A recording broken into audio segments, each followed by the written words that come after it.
దేవుడు సర్వజ్ఞుడు, ఆయనకు సర్వం తెలుసు, పూర్తిగా తెలుసు. ఆయన కొత్తగా తెలుసుకునేది కాని, నేర్చుకునేది కాని ఏమీ ఉండదు.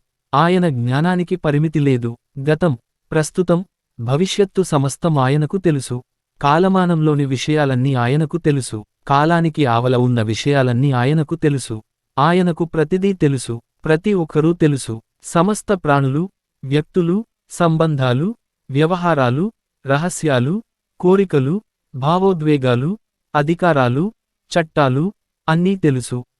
దృశ్యమైనవి, అదృశ్యమైనవి, అన్నీ తెలుసు.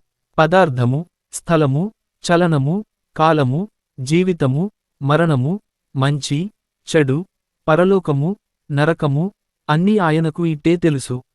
దేనికోసము ఆయన ఏరవ్వంత కూడా ప్రయత్నించడు. ఆ అవసరం ఆయనకు ఏనాడు ఉండదు. ఆయనకు అన్నీ క్షుణ్ణంగా తెలుసు. ఒకటి ఎక్కువగా, ఇంకొకటి తక్కువగా తెలియడం ఉండదు. ఆయనకు అన్నిటి గురించి సంపూర్తిగా తెలుసు, సమానంగా తెలుసు. ఆయన కొత్తగా కనుగొనేది ఏమీ ఉండదు. ఆయన ఆశ్చర్యపోవటం కాని, విస్తుపోవటం కాని ఉండదు. ఆయన పేరు ఆశ్చర్యకరుడు. నిత్యత్వమంతా ఆయన మనల్ని ఆశ్చర్యపరుస్తూనే ఉంటాడు. ఆమేన్.